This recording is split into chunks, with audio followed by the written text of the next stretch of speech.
everybody. Welcome to Friends Talking Nerdy. This is Tim Jousma. On the line with me, I got a friend of a friend calling in. Morah was kind enough to start the introduction to this person. So let's have him introduce himself. Say hi there.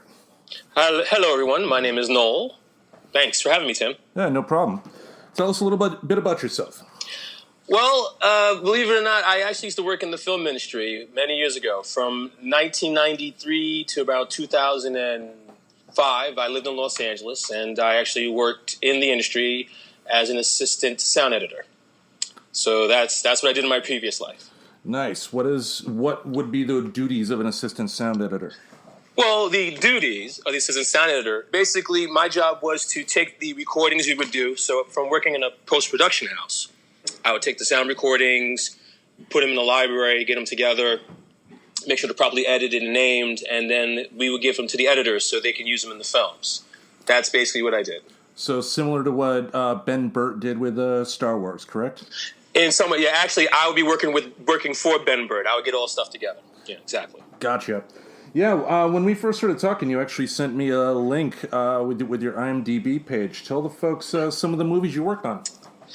Well, I worked on, let's see, one of the first films. Oh, hold on. Sorry.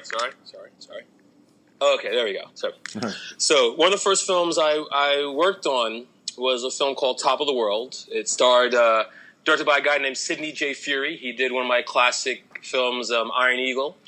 But I'll just get to the point. The real film you want to talk about is the Matrix Trilogy. So, I worked on all three Matrix films. When I saw that, my eyes just went buggy like the classic Wolfman character from the cartoons.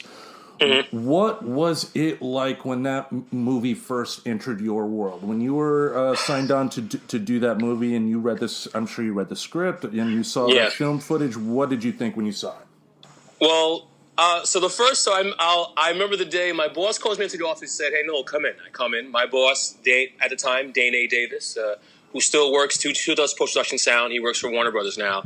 He comes in and gives me the script from the Wachowski brothers. Now, he also had worked on their other great film, Bound, as well. Nice. So, yeah, really nice. So I looked at that internship, and I read the script, and I said to him, if they can do this visually, this is going to be awesome. And he's like, that's kind of the game plan. So when I read it, the ideas, it was hard. When you read the screenplay, but you were kind of biased because we've seen the film. But when you read the screenplay, you're like, okay, how are they going to do this? How are they going to do that? Then you see the storyboard that was, I think there's a book about the Matrix came out many years ago that had some of the storyboard stuff they used. We didn't see the storyboard. We saw some of the footage. And at the time, we only saw some VFX. That basically is the visual effects that have been completed. So we got a sense of it. But from us, as a sound point of view, my boss was like, let's just go crazy. And I'll give you a really good example. So one of the Matrix, the famous lobby sequence is probably one of the best sequence, is really well known. Mm-hmm. So when you're watching the film, all those bullet hits in tile, me and other recordists were in one of the editors was getting her building, or I guess her building done over. So they were destroying tile. We were literally in the bathroom with all these recorders. We were using Nagra's DAT recorders, so Dana and myself, they were DATs, and we're just recording them hitting all these tile pieces. So we hear that. Another time, we were in the middle of the desert, and we were actually recording bullet hits and impacts. Mm-hmm. Now, what people don't realize is that there are people trained. These are called armorers. These are folks that are licensed by the government that can carry fully automatic weapons on the set into film locations. But by law, the ammo could not be transported in the same car. So when we went out to the field to record the bullet impacts and everything, he was in one car, the ammo was in another. And we were literally setting up the microphones around these different slats made of wood and, wood slats with sheetrock on, and recorded and he had a suppressor. So basically all you're hearing is bullets going by, impacting. My boss wanted completely fresh sounds for the movie. So to get a chance to do that was awesome. And all the all the little times the shells hit the floor, that's us dropping them literally on the floor and recording them. So what took I think the scene's about maybe 7, 8 minutes long, maybe 9 minutes long. It took us about, I'll say, a month of just recording all those little things, and then my boss and our team just to put them together. And what you hear, that's the kind of behind the scenes of movie magic. And as a sound guy, from a sound point of view, we're always waiting on the last anyway, because we can't do anything till visual hits us. So that was probably, I'll be honest with you, man, I can say I worked on one of the greatest sci-fi films of all time. So I have that on my list. So I'm kind of happy about that. Heck, I mean, I would say the first Matrix, for my money, is going to be at least in the top 10 of my favorite movies of all time. The Revolutions and Reloaded are good. I think they get a bad rap personally. They definitely have flaws, but I still think they're good. But the first one, that just came out of left field. I mean, oh man, here's a weird thing. I hadn't seen the final cut of the film, so I saw a piece of it. So literally, I'm on vacation, so I head home to New York. I'm meeting some friends of mine, and I said, let's go see the movie. So we're going to see the movie, and there's a line around the block, and I was like, oh wow. We go into the theater, and this is I haven't heard the final mix yet. So I'm hearing the final mix of everyone in the theater watching it, and just to hear the people just go ooh and ah and clap. The next day I called my boss and I said, boy, we got something good here. He goes, you're kidding. I said, people are just loving the movie and watching it over and over. I must have seen the film, I can say over 1,000 times. Like, I've seen it without any effects, with layers coming in. So I've seen the film and the films quite a few times. It's just one of those things. The only thing about the film that I have an issue with is not the fault of anything else, is that I was not included in the credits of the film. So if you were to go watch the movie, you will not see my name. Mm-hmm. That's the business. But if you were to IMDb me, as you said earlier, you'll see a list of films are there. I got paid for it, I'll tell you that. But that was fun. That was, at that time, being in Los Angeles, I was 23, 24, just to have my boss say, go ahead and get something to me. Let me see what you got, was awesome, because that really happens these days, especially on a film of that size, where my boss was like, listen, we got this, let's make it work. And what Dane does well, and I had to give Dane respect for this, was that he really made me think of sound in a different way. I'm really adding it to film. So as a film geek, when I see films for the first, second time, but I see a movie for like the 18th or 50th time, I'm listening for all little pieces, all the jump cuts. Like an example is in Lethal Weapon, when Miggs and Murtaugh are in the car and Murtaugh's going on this rant about, with this crazy partner, look at the gear shift lever. At one scene, it's up and then it's down. Mm-hmm. If you see the movie the first time, you don't think about it. But if you see it like for the 15th and 20th time, you're like, oh, there it is. So, it's like that. But that was fun, man. That was a good film. That was a fun film to work on. That of all the film, I mean, I'm not saying bragging, but if people ask me the question, I'll definitely tell them what it's like working on the film. But that was fun. And once that film got done, and once my boss won the Oscar, things kind of changed for the good and bad. But things kind of changed good because we started doing other movies. The next film I did to that was one called Red Planet. So during that phase when Hollywood was doing all these movies about Mars, there was Red Planet and I think Mission to Mars, which was Brian De Palma's film. So working on Red Planet was interesting. That was the first time I really got a chance to actually edit and cut stuff audio wise. So that was kind of fun. But that was a different time. And in the late 90s, 2000, all these independent films were coming out, on the back end. So for me working for that company, we worked on high budget films like The Matrix and low budget films like I said, Top of the World's first film I ever worked on. I worked on a film called Looking for an Echo by a guy named Marty Davidson, who also directed The Lords of Flatbush. So for me as a film geek, I'm working with these guys that I know their films with on these little small projects, but for them are really a big part of filming. And Lords of Flatbush is a classic film, but he's also known for doing Eddie and the Cruisers. So when you're a film geek and you know the director and you start naming films of his that he has no idea, he's kind of like, oh wow, this guy's it's not just talking BS. He actually knows the stuff I've done. And it's like that, when you meet actors and stuff, you start, I start quoting films that are old, like like long gone films. But it's a as a geek about this, I'm a film geek. To be honest with you, I love it. I love really watching movies like that, good or bad, and to work in that industry, to work on these films, and to meet actors and more importantly directors behind the scenes was kind of awesome. Man. I haven't worked on Ghost. I met with Doug Liman. That was interesting. I had Doug Liman was in my car actually. We were mixing at Universal, and so at the same time on the other stage they were mixing Bowfinger. Oh, and man. yeah, I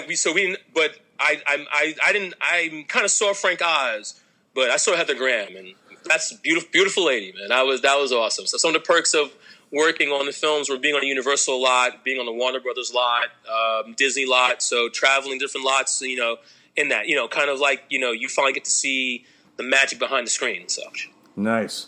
Well, that begs the question. I mean, question we ask people when they first start on the show: What made you a nerd? What made you nerdy about film? What is your origin story? Well, my origin story basically is I'm really from New York. I lived in Harlem, so the films I got a chance to see were really on television. So growing up in New York, the first movie franchise I really fell in love with, to be honest with you, is James Bond. Nice. And the reason why is that before cable became prevalent, I said all right. Was that way. You had really three major networks and a couple independents. But ABC once a month Sunday would show James Bond films. So they showed Dr. No. They basically showed all the Sean Connery movies except for Never Say Never Again, and all the Roger Moore movies except for View to a Kill. So every month one of few times I could stay up late before school. My mom and dad would let me watch James Bond. And that's how I got started in that. Now, once we got cable, once we got HBO and Showtime, that was just the end of it. And a funny story is that the reason why that we got cable was, the neighborhood I grew in was a rough neighborhood. I grew up in East Harlem. This was in the 80s and 90s, so crack epidemic was literally out there. You can hear gunshots. So my mom got cable because she was like, look, I don't want you to go outside at night with, these gunfire, these shots going on. There were, think about it. It was a time when you couldn't really go outside. It was so dangerous. So we had HBO and Showtime. So, all they show are movies. So showing all these films all the time, and you watch them over and over again. So used to, if you had cable early, you get a little flyer in the mail from HBO, and it'll say, here's what's showing this month on HBO at this time. So every Saturday at 8, there'll be a new premiere movie. Or Showtime would kind of say you can't see it on HBO Cinemax, like when Top Gun became available. They had to deal with Paramount. So you saw Top Gun on Showtime. Right. But on HBO they had the other stuff. So that's really where it got into that, man, is doing that. And it didn't help when your parents, are both movie nuts too. But my dad used to work for Pan Am Airlines. So dating myself there. If you don't know what Pan Am is, Google it. That's how old I am. But he would have these weird shift hours. So he would come home at 2 or 3 in the morning sometimes, wake me up at the sound of sleep, and there'll be like a Western movie on, and we'll watch a Western or some other. My dad was a big military film guy, but he loved the sub movies. So Run Silent, Run Deep, Torpedo Run. He loved Das Boot, which is basically the German version of it. The Boat is the same film done in English, but he liked the original German version. Like we had the VHS copy. So when you have parents that like films, my mom loved gangster movies. She never let me watch Scarface, the original Scarface, Brian De Palma movie, the Al Pacino one. She would let me watch it. I can watch Godfather, Goodfellas. She would let me watch Scarface. That was so funny. I've only watched Scarface once, and it's probably sacrilege. But apart from the famous line at the end to say hello to my little friend, I didn't really care for that movie. It's interesting. I mean, listen, it's called. I mean, Scarface is a culture alone in hip hop. That was one of the big films. But it's good to see because now, if we can geek out about this, look who's in that film. So take away Al Pacino and Michelle Pfeiffer, right? Mm-hmm. You got Robert Loggia. You got the guy who played his buddy. Oh man, that's killed. I forgot, the name escapes me. It's on the tip of my tongue. Oh, Stephen Bauer.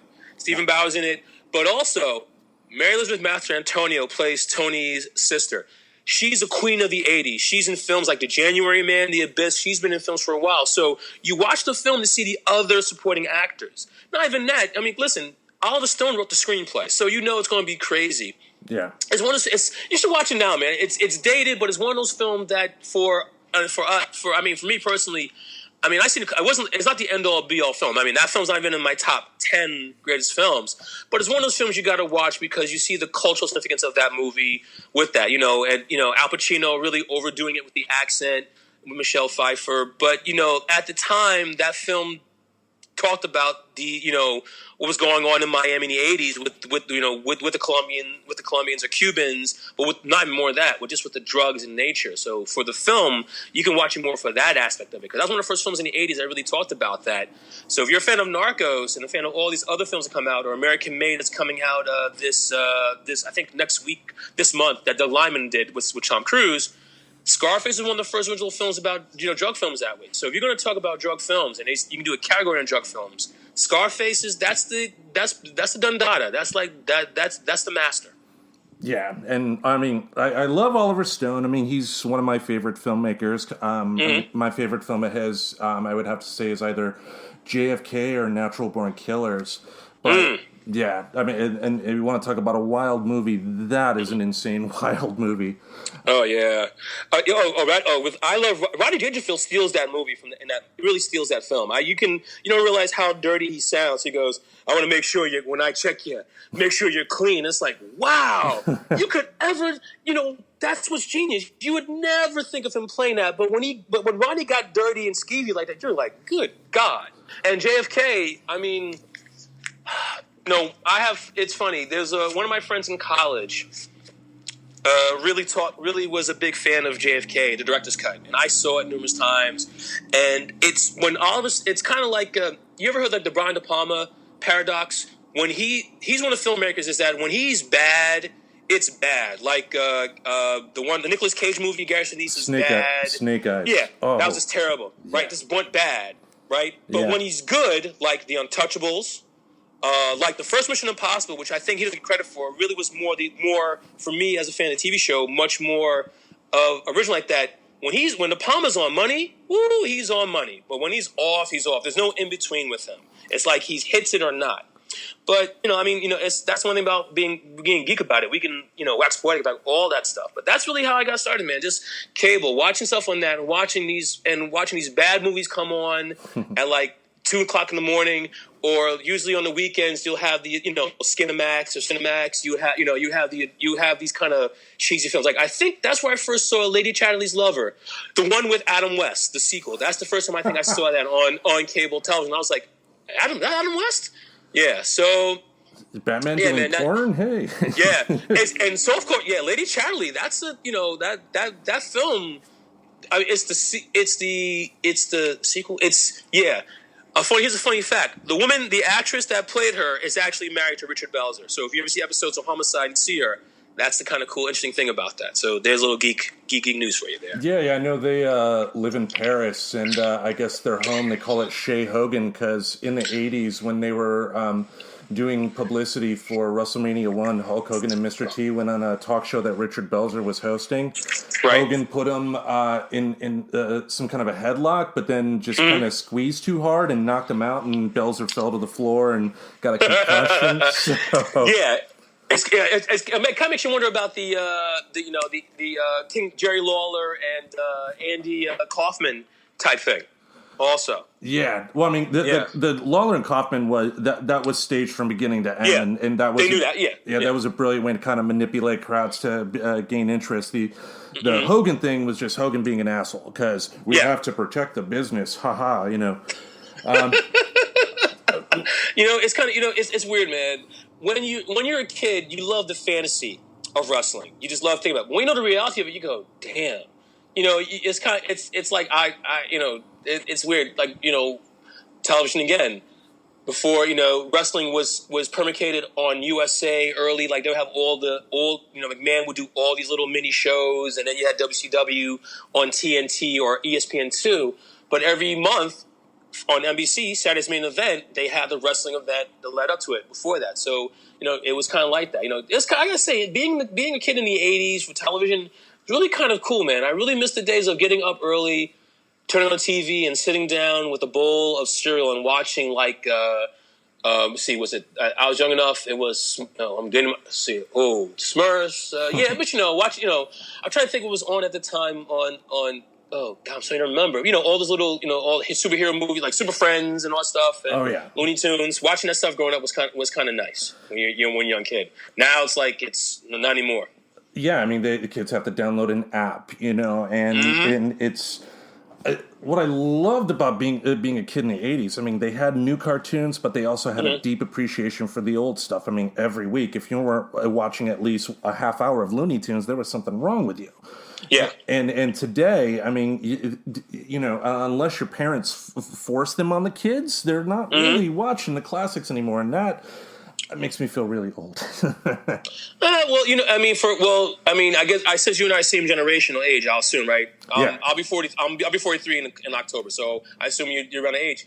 Yeah, because it was different. Because remember, TV was still at the time because of the limited channels. You had to put a product up there, so it would come like. I remember getting up. Know what it was? I remember getting up at 7:00 to watch Robotech. Robotech came on at like 7:00 in the morning, and my friend told me about it. I remember getting up watching this incredible show that must be like 5-6 years old in Japan already, and I'm losing my stuff. But what was really cool about it is that when I went to college, I met other geeks.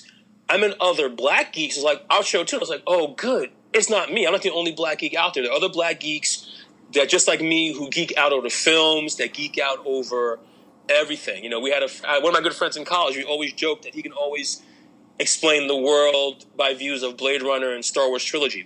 We joked about it, but he was a good friend of mine. But we were really deep in film, so we always go watch films together. And it's debate whether it's racial or geekiness or even more technical. Did it sound good? Was it shot well? All those things that we all do all the time, Tim. So it's like that's a kind of a unique bond for old geeks, is that you're not the only one doing this, or nerds. There's really different geek and nerds, I guess there is. But for us who are passionate about these things, whether it's anime, cartoons, movie, or television, we get it's something of us because we watch it so many times. So being a group of people that actually know it, and we can sit down and have this really geeking out about this, it's kind of fun because you're not alone. Yeah. I mean, and that's the beauty of it, too. I mean, I know, and I get what you're talking about, too. I mean, when you first discover something, you do feel like it is yours, and then you question, are there other people out there that could like that couldn't possibly be? But then, yeah, breaking out. I mean, it's like the older you get, the more you realize that, there are people just like you. You just really have to go up and look. Definitely. That's kind of fun about it. It's a good thing. Yeah, so, the origin of your nerdiness, how did that lead you to Los Angeles to work in Hollywood? Well, it was kind of okay. So this cool story. So at the time in my school, I was doing an internship really in terms of science. Then by pure coincidence, my friend said do an internship in television. Now, not just any television show. I interned for the Geraldo TV show. So when Exactly. So when Geraldo was on, so remember in the 90s, you had all these precursors or kind of Jerry Springer, but that whole Richard Bay. So really dating myself there, but all this thing. So I did it. It was a Geraldo internship. So it's funny. The reason why that led to my geekiness is that if I didn't do that internship, I think I never would have gone into communication at the time. And I would, where we are right now, I wouldn't have been here. I would have told him that. So I'll tell you, here's a really cool story. I'll share the story, and more will confess as well. So I go for an interview. They said, you want to come in? Sure, I'll come in for this day. Come in this day, wearing a suit. I was maybe 17. Now, if you remember, Geraldo was well known, besides the Al Capone vault. There was a fight on stage with him there was this guy named Roy Innes, who's head of CORE, this Coalition of Racial Equality, and the skinheads. So at the time, like it is kind of nowadays, the skinheads and KKK were more prevalent out. So both of them are kind of saying something at each other. It's a good, if you get a chance to, that's a good thing for people, for those listening to podcasts, listen to. Go and Google Geraldo Rivera stage fight, and you'll see he gets hit in the face with a chair. Mm-hmm. The show that I was going to help out on was the Update show. So on the stage, you have Roy Innes, back again, and living in New York at the time in the 90s, there are a lot of racial incidents. So in New York, there was a black kid got killed in Bensonhurst. Michael Stewart was a black kid that got strangled by the cops, chokehold in Subway. So living in New York City at the time, just kind of like there were a lot of these incidents happening, racial incidents in the country. but mainly in New York. So on one side of the stage, you had this guy, you had Roy Innis, you had other victims of racial incidents. One kid actually got his face painted white on a bus stop and had his mom there. Had that, yeah. And on the other side was you had the members of the Klan. Now I'm a big Howard Stern fan. Been a fan for a long time. On that panel was a guy named Daniel Carver, who was a known Klansman. Oh, I remember. And him. he starts off and says epitaph. Now I'm in the back in the control room, and the director's saying take 2, take 3. So the way he's setting it up is it's setting up what's happening. To add even more passion to that. So you have the Klan on one side, you have the victims' race on the other, and in the audience you have the Nation of Islam. So you literally, and I wish I can lie, you are literally having this powder keg of a racial incident happening, and Geraldo is just like looking at it easy. And I'm in the back saying, oh my God, it's going to be this massive race war. No race war. Show ends. They get the Klan out there really quickly, and that's an interesting show. That's an interesting thing to look at because they what they talk about at that moment kind of works today. So go figure that. But they got him out there. So and that ends off. I go home, and it's one of the few nights that my dad is off, and we're sitting down at dinner, and my mom and dad said, "How was your day?" And I said, "Mom, Dad, I don't know about science, but this media thing I'm liking." And they were like, "Okay, so you're gonna do media." They were happy with it. My cousin at the time called me up and cursed me out, saying, "How effing could you leave this and now go to do television?" But honestly, that kind of changed it, and that got me more into media. And then in college, I had a concentration in television. Well, it's called television radio. So basically, it was media arts, but my main focus was audio production, and I got into doing sound for films, and that got it going. So with that geekiness, that kind of got me to Los Angeles, and my school had an internship program in LA. I got into it, drove cross country. I was in Los Angeles, so I was in LA from '97. So I was in LA literally the year Swingers came out. So when Swingers came out at the time, I was like, okay, and I saw movies like, okay, this is kind of what's going on. Yep, like there are 5 of us, we all have 5 cars driving to a party. Yep, that's the case. Going to that stuff, it was like that. So from '97 to '05, man, I lived in Los Angeles. Worked in LA. I lived in Burbank and North Hollywood, but I was in Los Angeles. We could see at the time doing that. And I was. It was great. I was lucky and fortunate enough that my mom visited me and came on to the soundstage when we were mixing Go. She met my boss and met Doug Lyman. So I was happy my mom got a chance to see. Was able to fly out and see me in my element. My dad couldn't make it at the time, but my dad had told me that when I never forget this, man. My dad takes my mom to see Go, and my name's in the credits, and my mom shouts out, "That's my baby!" And I was like, that was awesome.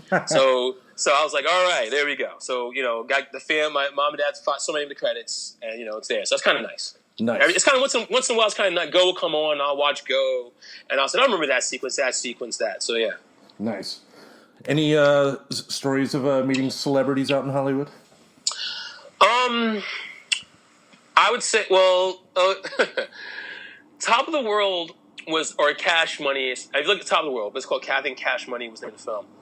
We did ADR. ADR is automatic dialogue replacement. So I was lucky enough to meet David Alan Grier. Grew up Living Color. He was great. Martin Cove was cool.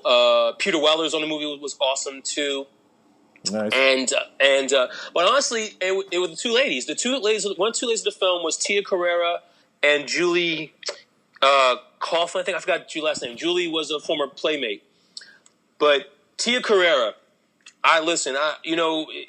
it's like I said, you're a geek, but when you meet someone that you see on the big screen and you meet them face to face, and they're so nice, they're so lovely. It's not about egos. Like, hey, how you doing? Where you from?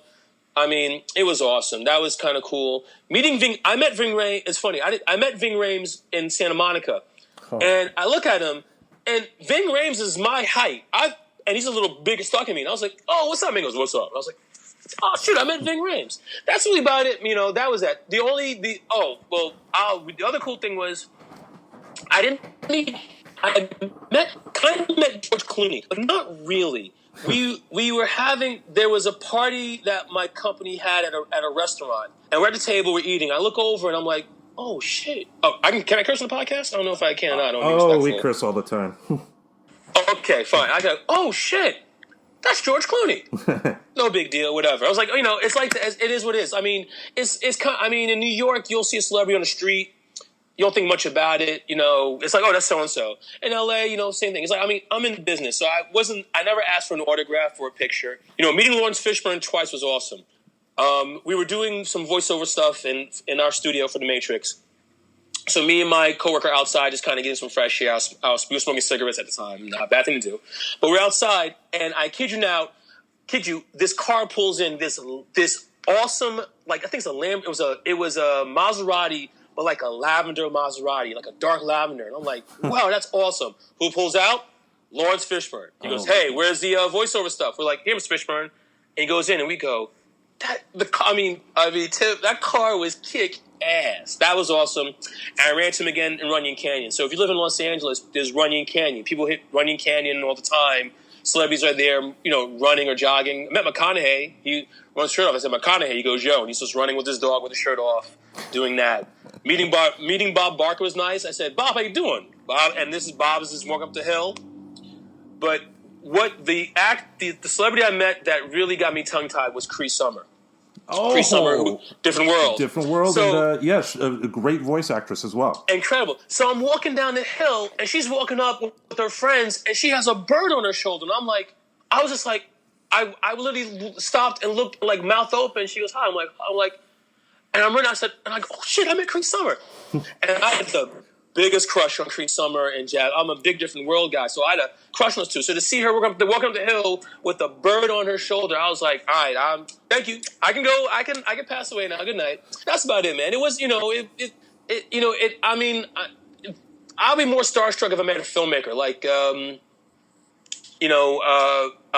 at my place of work, as you know, Spielberg came by one day, and I was not there. I was like, where is he? I would have lost my stuff. But Ralph Fiennes came by one day. I helped him with some mail issue. That blew my mind. Sonia Braga came by the place one time. So I met celebrities in being back in New York, but it's a different vibe. Like Victor Garber, who is awesome. Remembers me. Such a nice guy. Oh, just a cool guy. So every time I see him, I'm happy for him. When you meet an actor or celebrity and they're really cool and nice and not being dicks, you're glad they're doing well. Because, that he was you don't have, most people, you don't want to bother celebrity. You want to say, hey, big fan of your work, just thank you, and just kind of be on your way. You don't want to ask for an autograph or a picture. You just want to say, thank you, just appreciate the work. And they're kind of like that. I'll say to celebrity, say, hey, I love you, so-and-so, thank you, and just go about my business. I wouldn't want to ask for an autograph or a selfie. I just rather meet an actor and say, thank you, thanks for doing good stuff. Yeah, that's just kind of cool. Yeah, it's the golden rule, honestly. I mean, I probably would be an asshole myself if I had tons of people coming up. Oh, can I get your autograph? Can I get your autograph? I mean, I remember at my place of employment, the time Jonathan Frakes from Star Trek: The Next Generation came in. Oh, really? All business seemed to stop. Of course, it's number one. Yeah, and I mean, immediately I'm thinking of that Beavis and Butthead line. Number one, I order you to take a number two. But yeah, I mean, people were taking pictures and whatnot, and the one person that got to help him didn't know who he was. So, I mean... Oh, I'm quite sure he loved it. He was like, oh, good, get me out of here. Thank you. Yeah. There was that, and then I had a little mini freak out the one time John Larroquette came into my place of employment. Most of my Dan Fielding, awesome. Hey, man, someone who knows. I mean, the people I work with, a lot of them are younger, so they don't necessarily know who it is. But I mean, John Larroquette. Wow. I mean, starting off, he was the narrator for the Texas Chainsaw Massacre. I was going to say, yeah. He was in the Twilight Zone movie when the guy was different colors. He was one of the guys in Louisiana going after him. Oh, yeah, and that movie has its own. Did you do you know about the Vic Morrow death on that movie?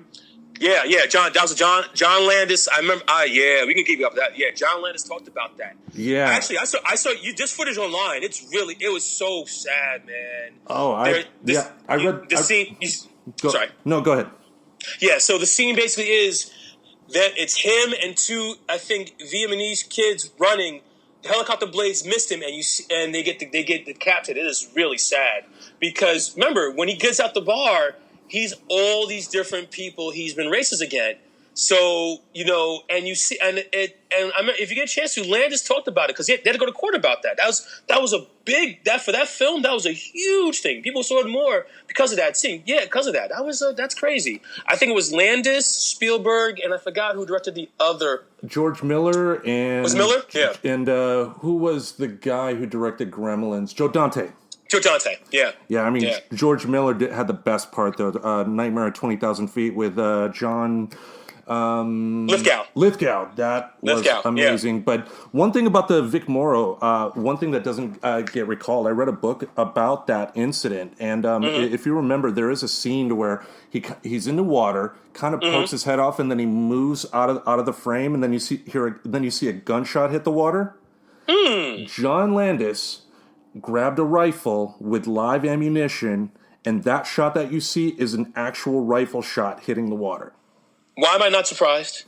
Yeah. I mean, filmmakers, I want to be real, so I'm going to really shoot at you with live ammo. I want your reaction. Ready? Action.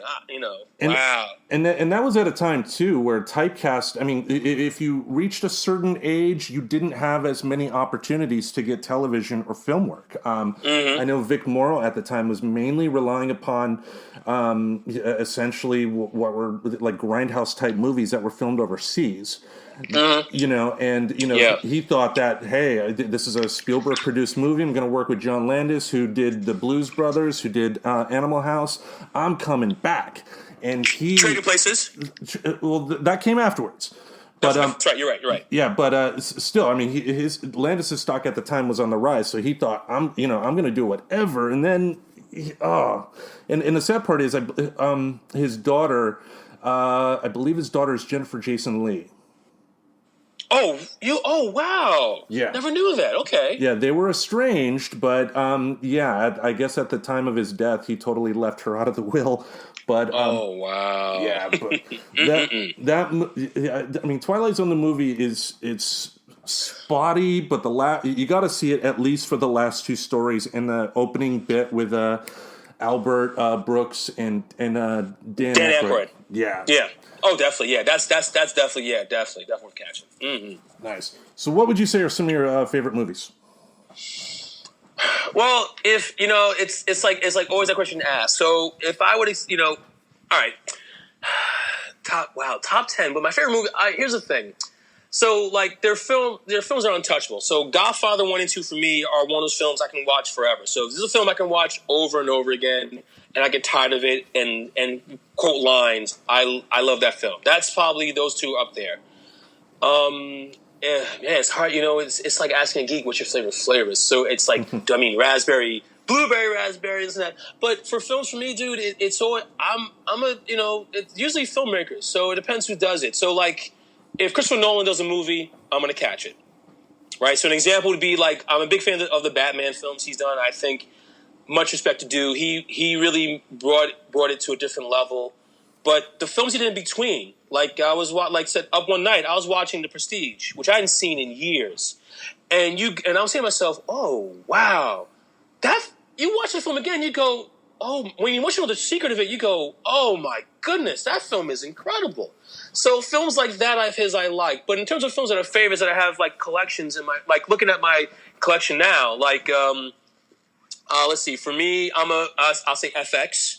I'm a big fan of Brian Brown and of Brian Dennehy. Nice. Also, my dad used to sail model yachts. So you watch the scene when in Central Park, you don't see my dad, you see one of his boats there. That's a cool thing. I like that. I'm a fan of the original Shaft movie. I'm a big Gordon Parks fan. That's a good film. That's one of my favorite films out there. I love to watch. Love that one. Taking the Pelham 1, 2, 3. The original one is incredible. Mm-hmm. I'm a big New York fan. I love that movie. I'm trying to think. I said it earlier. There's the movie Iron Eagle. That's one of the first films I remember seeing in theaters. I mean, during the 80s, you had with the Top Gun was this big pro Navy recruitment movie.